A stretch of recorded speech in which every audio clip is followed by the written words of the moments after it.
여러분 안녕히 주무셨습니까? 참 좋은 아침입니다. 5월 28일 월요일 말씀으로 드리는 오늘의 번제 전도서 8장으로 같이 합니다. 17절까지 기록되어 있습니다. 여러분 꼭 다 한번 읽어보시기를 바라고 우리는 4절까지만 같이 읽겠습니다. 시작. 누가 지혜자와 같으며 누가 사물의 이치를 아는 자이냐? 사람의 지혜는 그의 얼굴에 광채가 나게 하시니 하나니 그의 얼굴에 사나운 것이 변하느니라. 내가 고나노라 왕의 명령을 지키라. 이미 하나님을 가리켜 맹세하였음이니라. 왕 앞에서 물러가기를 급하게 하지 말며 악한 것을 일삼지 말라. 왕은 자기가 하고자 하는 것을 다 행함이니라. 왕의 말은 권능이 있나니 누가 그에게 이르기를 왕께서 무엇을 하시나이까 할 수 있으랴. 오늘 이 전도서 8장 말씀 중심으로 세상 패싱 하나님 존재감이라는 제목의 하나님 말씀 증거합니다. 세상은 패싱하고 하나님에 대해서는 존재감을 느끼자, 이런 의미가 되겠어요. 미친 존재감이라고 하는 말을 우리가 종종 대합니다. 영화나 드라마 속에서 몇 장면 나오지 않는 조연인데 그럼에도 불구하고 시청자들의 마음에 주인공 못지않은 아주 큰 인상을 남길 때 사람들은 그 조연 배우를 향하여 미친 존재감을 발휘했다, 이렇게 얘기를 합니다. 존재감이라고 하는 것은 마음이 쏠리고 몰입되게 하는 힘입니다. 마음을 잡아당겨서 그래서 마음에서 느끼는 비중이 크게 만드는 힘이죠. 심리적인 무게감이라고 할 수도 있을 것입니다. 반면에 존재감이 느껴지지 않는 대상에 대해서는 우리 관심이 끊어지게 됩니다. 요즘 많이 문제시하고 있는 가정 안에서의 아버지들의 존재감 많이 상실되고 있죠. 평생을 밖에서 돈 버느라 정신없이 일평생을 지내고 보니까 그동안 가정은 엄마를 중심으로 돌아갔습니다. 그래서 아이들은 모두가 엄마만 찾아요. 은퇴를 해도 아빠의 자리가 없어져 있는 상태가 변하지 않습니다. 아버지의 존재감이 사라진 상태. 또 요즘 한반도를 중심으로 급속히 돌아가는 외교 상황을 볼 때 패싱이라는 말이 굉장히 자주 들려요. 지나쳐버림을 말하는 것이죠. 간과하고 지나쳐버리는 걸 말하는 거예요. 그래서 요즘 제일 많이 들리는 건 재팬 패싱, 또 차이나 패싱, 이런 단어들입니다. 패싱이라는 말은 역할에 대한 기대가 없이 그냥 간과되는 상태를 말하는 거 아닙니까? 역할을 필요로 하지 않게 되는 상태.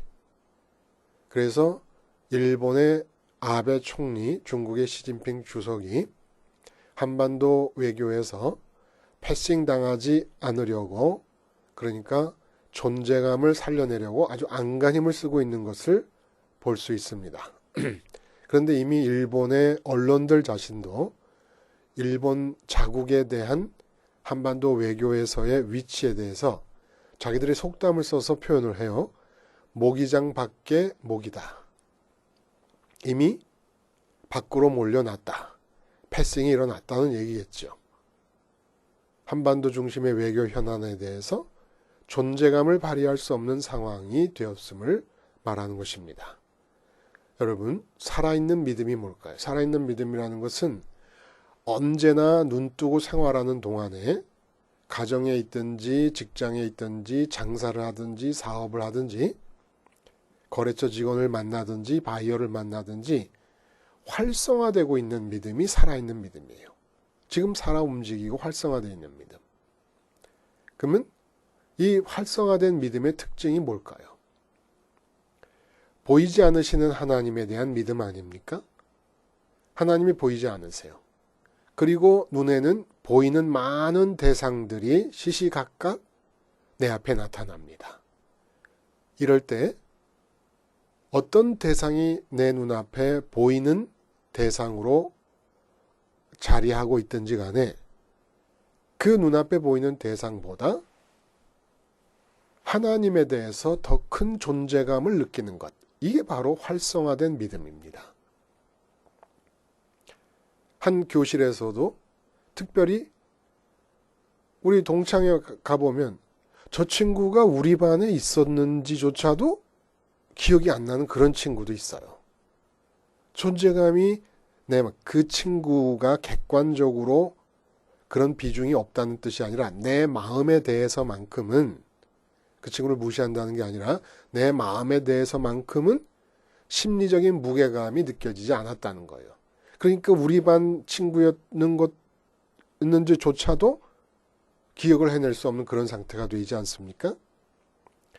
그래서 살아있는 믿음이 하나님에 대해 존재감을 더 우선적으로 더 크게 느낀다는 것은 눈에 보이는 대상들에 대해서 패싱을 한다는 얘기입니다. 그러니까 내 아내가 있다 그러면 살아있는 믿음은 아내 패싱이 일어나면서 눈앞에 보이는 아내보다 하나님의 존재감을 먼저 더 크게 느끼는 거예요.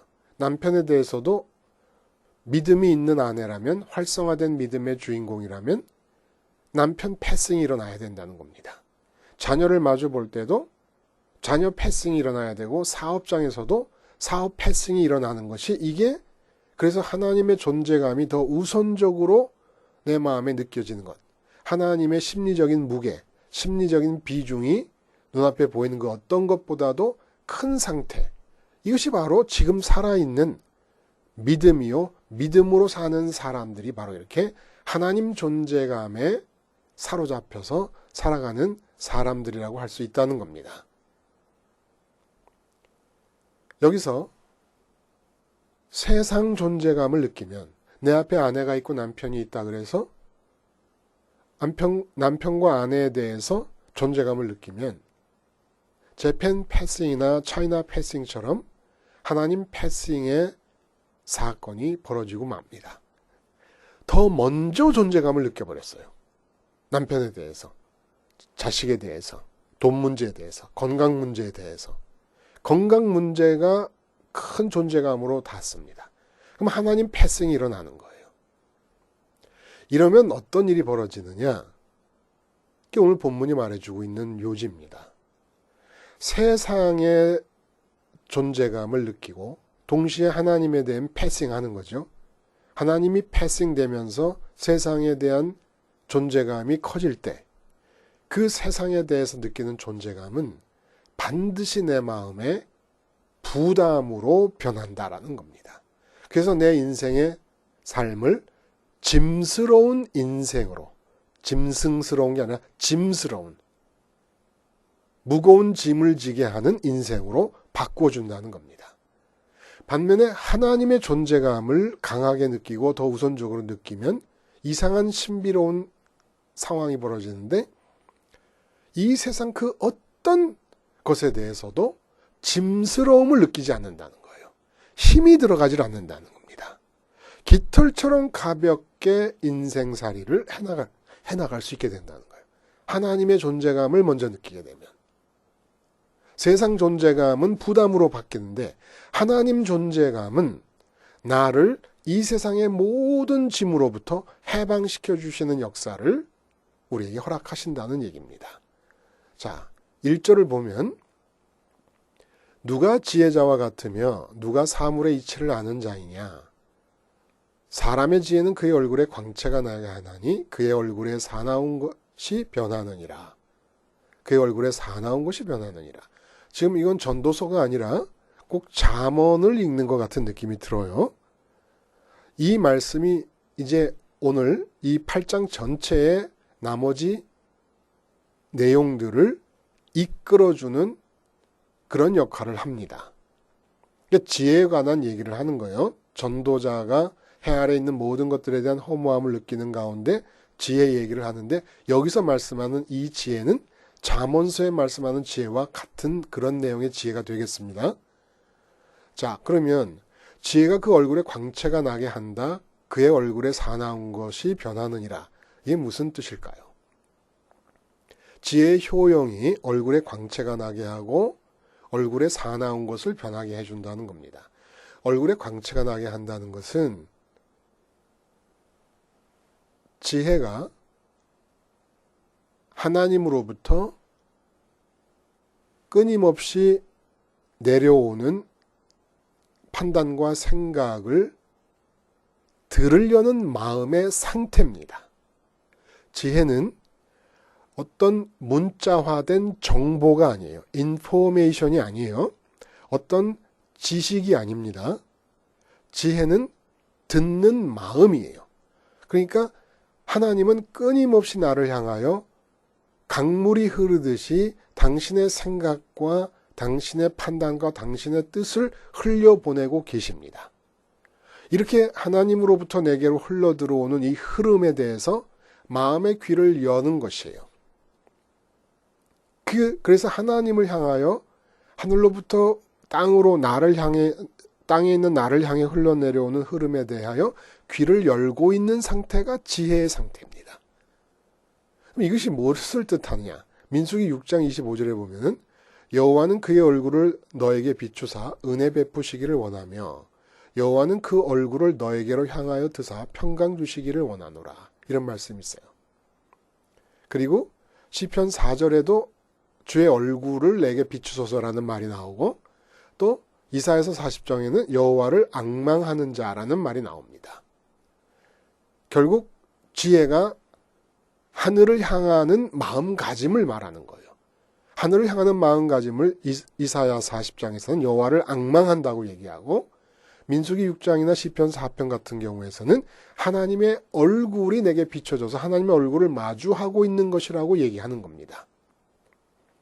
그래서 지혜자의 마음의 상태는 지금 현재 여기서 하늘에 계신 하나님을 향하여 마음이 앙망하고 있는 상태고 하늘로부터 땅으로 내려오는 그 하늘 기운의 흐름을 받아내려고 마음이 준비되어 있는 상태를 말하는 겁니다.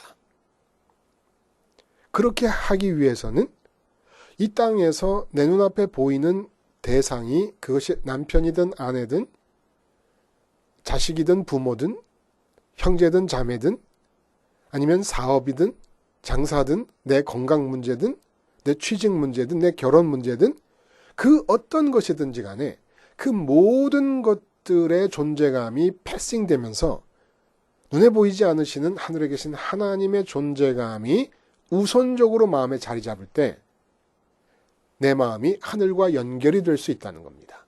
하나님의 존재감이 우선적이지 않은 상태에서 일단 돈 문제가 존재감의 1등으로 내 마음의 자리를 딱 잡습니다.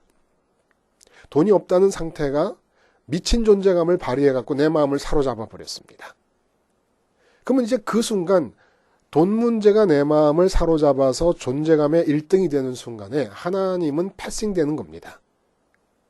하나님을 일단 패싱시켜 놓고 그 다음에 돈 문제의 존재감에 사로잡힌 상태에서 하나님을 찾는 것은 헛바퀴 도는 거라는 거예요. 하나님을 패싱시켜 놓고 내 마음을 지배하는 존재감에 사로잡혀서 두 번째로 하나님을 찾을 때 만나질 수 있는 하나님은 하늘과 땅 어디에도 안 계십니다. 하나님은 오직 우선적인 존재감으로서만 우리가 만날 수 있고 향할 수 있고 마주칠 수가 있습니다. 그래서 지혜라는 것이 뭘 뜻하느냐?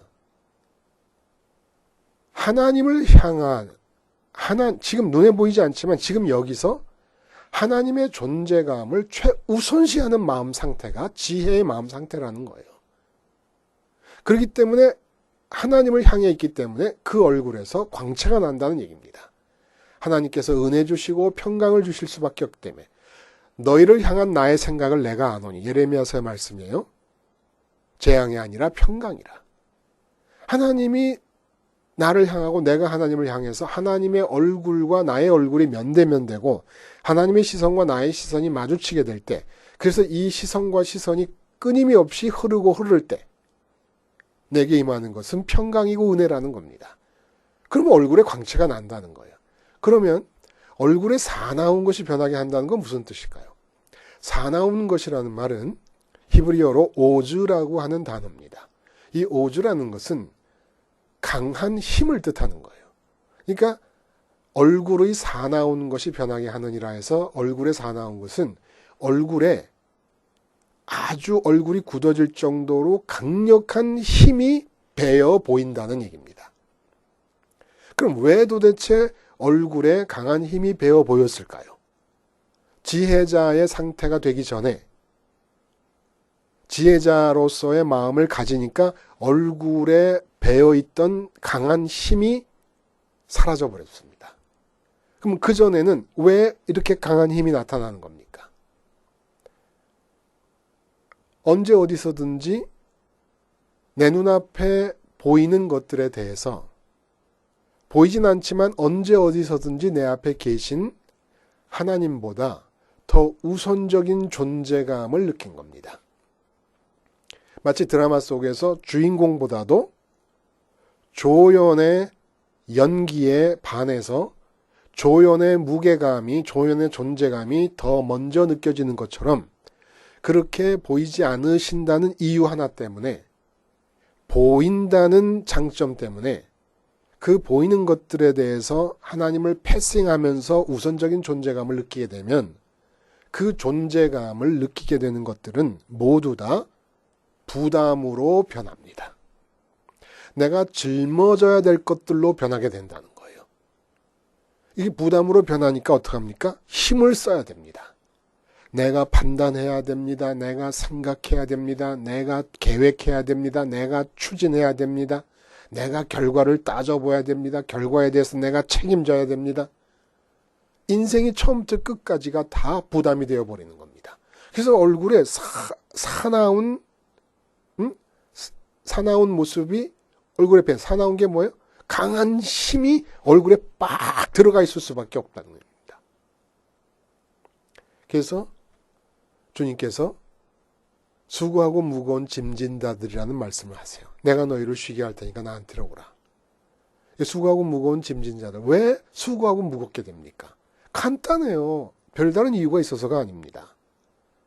눈에 보이는 것들을 눈에 보이지 아니하시는 하나님보다 우선적인 존재감의 대상으로 받아들이기 때문에.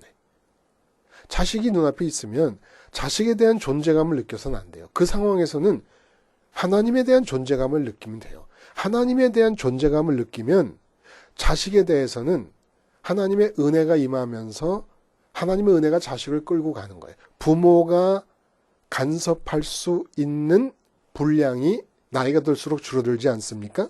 나이가 들수록 자식이 자기 자신을 책임져야 돼요.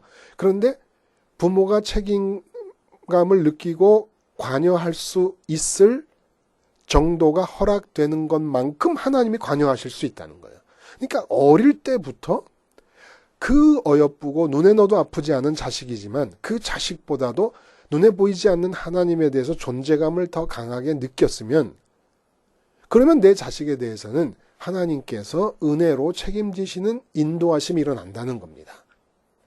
그런데 그거를 내가 자식을 존재감을 먼저 느끼면 그 존재감은 부담으로 느껴져가지고 내가 훌륭한 자식으로 키워야 된다는 부담을 안고 끙끙 매니 부담을 느끼고 한다고 제대로 되더냐는 말입니다.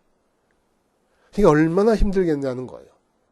자, 이런 말씀을 하신 뒤에 2절부터 4절까지 갑자기 왕에 대한 얘기가 나와요. 왕과 백성의 관계를 얘기합니다. 왕과 신하의 관계를. 갑자기 왜 왕의 얘기가 나왔을까요? 그러면서 2절에 보면은 왕의 명령을 지키라 이미 하나님을 가리켜 맹세하였음이니라. 이건 무슨 뜻이냐면 왕의 명령은 솔로몬 자신을 가리키는 걸 수도 있어요. 왜 왕의 명령을 우리가 지켜야 되느냐? 왕이 훌륭해서 왕에 충성해야 되는 유교 사상 때문에 그런 게 아니라는 거예요. 하나님이 왕을 세우셨음을 인정하니까 왕의 명령을 지키라는 겁니다. 그래서 하나님을 가리켜 맹세하였음이라는 뜻이 그 뜻이라는 거예요. 하나님을 바라보면서 하나님, 당신이 나를 위해서 왕을 세우셨으니까 내가 왕에 복종하는 겁니다. 이런 뜻이죠. 그 왕 얘기가 왜 나옵니까? 보이지 않는 하나님에 대해서 존재감을 느끼라고 말하다 보니까 솔로몬 생각에 아무래도 보이는 것들의 존재감을 느끼기가 더 쉽단 말입니다. 그러니까 나를 봐라, 나를. 너희가 나와 함께 있다고 할 때, 왕인 솔로몬 왕인 나와 함께 있다고 했을 때, 나와 함께 다른 것들이 많이 있다 한들 나에 대한 존재감 말고 다른 대상에 대해서 존재감을 느낄 수가 있겠느냐. 내 얼굴을 보느라고 다른 존재들에 대해서는 네 마음에서 패싱이 일어나지 않겠느냐. 마찬가지로 실제로 백성들 한 사람 한 사람이 왕 앞에 불려왔다가 뒤돌아서 나가는 일이 평생에 한 번도 일어나지 않을 것이지만은 보이지 않는 하나님에 대해서 존재감을 느낄 때, 이게 지혜인데, 보이지 않는 하나님에 대해 최우선의 존재감을 느끼는 것이 지혜의 마음 상태인데, 그리고 그 마음 상태라 하나님의 판단과 생각이 끊임없이 흘러들어올 수가 있는데, 이렇게 하나님의 존재감을 느끼는 이 상태를 왕이 네 앞에 있다고 생각하면서 하나님에 대한 존재감을 가지라는 얘기입니다. 그러니까 내가 아내와 함께 있어요. 근데 그 아내와 함께 있는 자리에 솔로몬 왕이 와 있는 거라고 생각하라는 겁니다. 그러면 아내가 조금 아까까지 나 가을에 입을 옷이 없다고 말을 했더라도 솔로몬 왕이 왔다 그러면 솔로몬 왕이시여 잠깐 계시옵소서. 아내가 지금 가을에 입을 옷이 없다고 나한테 얘기하니 이 문제를 먼저 해결해 놓고 당신과 내가 마주대하겠습니다. 이렇게 할 사람이 없다는 거예요. 응? 또 몸이 비록 아파갖고 꼼짝 못하고 드러누워갖고 아내의 수발을 받던 남편도 아이고 나 죽네 하다가도 솔로몬 왕이 왔다 그러면 자기가 아무리 아파서 당장 죽게 됐을지라도 여보 나를 좀 일으켜 세워줘. 나를 좀 앉혀줘. 그리고 일어나지 않겠냐는 겁니다. 그 내 몸의 아픔도 패싱이 된다는 거예요. 응? 왕이 앞에 오면. 그러니까 하나님이 내가 어떤 상황에 있든지 항상 솔로몬 왕이 내 앞에 있다고 생각하는 것처럼 그렇게 하나님을 생각해서 하나님의 존재감을 마음에 담으라는 겁니다. 그러면 얼굴에 힘이 들어가면서 사는 삶이 사라져버리고 얼굴에서 광채가 난다. 평강이 임하고 모든 일들이 흘러들어오는 하나님의 생각과 계획에 따라서 그저 우리는 물로 두둥실 떠가며 물놀이 하듯이 그렇게 인생을 살면 된다는 거예요. 그러니 얼굴이 그냥 걱정 하나 없으니까 훤하게 되지 않겠습니까? 지혜라는 게 이렇게 정말 깊은 의미를 담고 있다는 것을 얘기해주고 있고 또 6절입니까? 6절에 보면은 판단이 있으므로 화가 미친다라는 그런 말씀을 하세요. 제가 이걸 적어놓고는 한참 이렇게 돌리다 보면 어디 있는지 잘 찾기가 어려워져요. 근데 5절, 6절에 보면은 명령을 지키는 자는 불행을 알지 못하리라. 지혜자의 마음은 때와 판단을 분별하나니 무슨 일에든지 때와 판단이 있으므로 사람에게 임하는 화가 심함이니라. 이게 무슨 뜻입니까? 너희가 하나님에 대해서 존재감을 느끼지 못하면 큰일인 것은 왜 그러느냐? 세상에 대해 존재감을 느끼고 그럼 세상이 짐이 돼가지고 내가 책임지고 내가 의무감을 느끼고 그것을 해나갈 때 내가 판단하게 되고 내가 생각하게 되는데 무슨 일에든지 때와 판단이 있단 말이다. 때와 판단이 있는데 그 하나님이 정하신 때와 판단을 계속 패싱해버린다는 겁니다. 사업이 있다. 그러면 사업에 대해서 하나님의 때와 판단이 있다는 거예요. 근데 내가 사업의 존재감을 하나님보다도 더 우선적으로 느끼게 되면 그러면 사업이라는 게 이제 짐으로 바뀌어버립니다. 그래서 내가 정한 때 내가 생각하는 판단이 있는데 하나님이 정한 때와 하나님의 판단과 다 어그러지니까 화가 심하게 임한다는 거예요. 그러지 않겠습니까? 일이 그르쳐질 뿐만 아니라 하나님을 패싱한 죄를 어디서 이제 어떻게 감당을 하겠습니까? 나중에. 그래서 지혜자의 마음은 때와 판단을 분별하나니. 내가 분별한다는 뜻이 아니에요. 지혜자는 어떤 사람입니까? 하나님께 연결되어 있는 사람. 하나님의 존재감을 최우선으로 느껴서 세상 모든 일을 패싱했더니 내가 패싱해버린 이 세상 모든 대상에 대한 모든 사건에 대한 모든 상황에 대한 하나님의 때와 하나님의 판단이 흘러들어오더라 이런 얘기입니다. 그리고 또 한 가지 주의할 점을 7절에 보면 아주 중요한 거예요. 사람이 장래일을 알지 못하나니 장래일을 가르칠 자가 누구이랴. 바람을 주장하여 바람을 움직이게 할 사람도 없고 죽는 날을 주장할 사람도 없고 전쟁을 모면할 사람도 없다. 우리가 미래에 대한 꿈 때문에 장래일에 대한 염려 때문에 지금 현재 내 앞에 와 계신 하나님을 패싱해버리고 하나님의 존재감을 갖지 못할 때가 있다는 겁니다. 우리는 미래에 대해서 걱정한다는 것은 바람을 잡아서 바람의 방향을 내가 바꾸겠다고 하는 것과 똑같다는 거예요. 중요한 것은 내일 무슨 일이 일어날 것인가를 생각하는 게 중요한 게 아니고 내가 내일 어떤 사람이 되겠다는 결심이 중요한 게 아니고 소위 말하는 비전이라든지 꿈이라는 게 중요한 게 아니고 지금 현재 여기서 하나님에 대해 존재감을 갖는 것이 중요하다는 겁니다. 하나님이 가장 큰 비중의 존재로 내 마음에 느껴져야 된다는 거예요. 그것만 하라는 겁니다. 그러면 장래일은 하나님의 때와 하나님의 판단 속에 다 들어있다는 거예요. 근데 뭐 때문에 그렇게 미래의 꿈이다, 비전이다 하면서 지금 현재 하나님을 패싱해버리고 하나님에 대해 존재감을 갖지 못하고 무슨 미래에 일어나지도 않을 일을 걱정하고 근심하면서 또 지금 하나님을 패싱해버려서 하나님에 대한 존재감을 갖지 못하고 결국은 그래서 지금 하고 있는 모든 일에 대해서도 하나님의 때와 하나님의 판단을 다 거역하고 그르치고 거기에 저항하는 그런 짐스럽기 그지없는 삶을 사느냐 이런 얘기입니다. 근데 이게 뭐 마음대로 됩니까? 보이지 않는 하나님에 대해서 어떻게 존재감을 갖습니까? 그 문제를 성전의 번제단과 주님의 십자가가 해결해 준다는 거예요. 우리는 눈에 보이는 이 세상의 대상들에 대해서 마음이 임프레시브 될 수밖에 없어요. 아주 인상적이 될 수밖에 없어요. 눈에 보이는 것, 귀에 들리는 것, 손으로 만져지는 것들에 대해서 이쁘다, 아름답다, 멋지다, 좋다, 나쁘다, 지긋지긋하다 이런 판단이 그냥 즉각적으로 생기면서 눈에 보이는 것들에 대해 존재감을 느끼게 됩니다. 하여간 이 보이는 세상 것들에 대해 존재감이 느껴지자마자 곧바로 십자가를 달려가는 거예요. 십자가를 붙잡는 겁니다. 무조건 세상에 대해서 존재감을 느끼는 내가 죽어버리는 거예요. 무조건. 그러면 부활하시고 승천하신 주님을 우리 마음이 쫓아가게 됩니다. 따라가게 됩니다. 이끌려가게 됩니다. 이게 지혜의 마음 상태예요. 믿음의 상태는 지혜의 상태와 같은 거라고 볼 수도 있다는 거예요. 이렇게 해서 부활하시고 승천하신 주님의 동선이 나의 시선과 하나님의 은총의 흐름의 통로가 된다면 이제부터는 언제나 하나님의 존재감을 십자가 생활화를 통해서 유지해 가기만 하면 된다는 거예요. 십자가 생활화 왜요? 나도 모르게 자꾸 눈에 보이는 것들이 하나님을 패싱하게 만들고 보이지 않는 하나님을 패싱하게 만들고 보이는 것들이 내 마음에 들어와서 존재감의 존재로 차지하게 되니까 자리를 차지하게 되니까 그렇게 되는 상태를 끊임없이 십자가에서 십자가를 바라보면서 주님과 함께 죽었음을 고백해서 죽는 겁니다. 그 십자가 생활을 이렇게 지속적으로 십자가를 바라보면 내가 죽었다 내 앞에 대상이 바뀔 때마다 나는 저 대상에 대해 죽었다. 저 대상이 세상에 속해 있는 한 저 대상에 대해서 죽었다. 죽었다. 십자가를 바라보며 계속 얘기하다 보면 내 마음에서 눈에 보이지 않는 하나님의 존재감이 살아나고 들에 핀 백합 하나, 공중에 나는 새가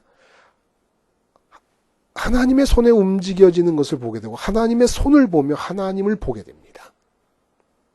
그래서 김정은 위원장이 어떻게 했다 그래도 하나님을 보게 되고 트럼프가 어떻게 했다 그래도 하나님을 보게 되고 홍준표 대표가 뭐라고 말했다 그래도 배후에 있는 하나님을 보게 되고 문재인 대통령의 걸음걸음에서 하나님을 보게 되고 바람이 불어도 하나님을 보고 파도가 쳐도 하나님을 보고 어떻게 하면 십자가를 지속적으로 바라보면서 눈의 새에 대해서 문재인 대통령에 대해 홍준표 대표에 대해 아베 총리에 대해 시진핑 주석과 트럼프 대통령에 대해서 바람에 대해서 산에 대해서 눈에 보이는 모든 것들에 대해 십자가에서 죽었음을 고백하면서 하나님의 존재감이 점점 더 커지고 극대화된다는 겁니다. 하나님의 존재감이 커지면 커질수록 이 세상은 점점 더 가벼워집니다. 오늘 참 신비롭고 놀라운 영적인 비밀을 지혜라는 단어를 사용해서 우리들에게 가르쳐주고 계시는 것이지요. 세상은 패싱하고 하나님은 그 존재감을 극대화해 나가야 됩니다. 그러기 위해서 오늘도 우리는 십자가 생활화에 목숨을 거는 거죠. 기도하시겠습니다. 하나님 아버지, 감사합니다. 어쩌다가 주님이 십자가에서 나 대신 죽는 사건이 벌어질 수 있었을까요? 십자가가 없었으면 어떻게 살 수 있었을까요? 눈앞에 나타나 내 마음의 존재감의 대상으로 나를 유혹하는 모든 것들에 대해 죽게 하시고 보이지 아니하시는 하나님만이 내 마음을 가득 채우는 존재가 되게 하심으로 이 세상을 깃털처럼 가볍게 살아갈 수 있는 은총을 허락하여 주시옵소서. 예수님의 이름으로 기도드리옵나이다. 아멘.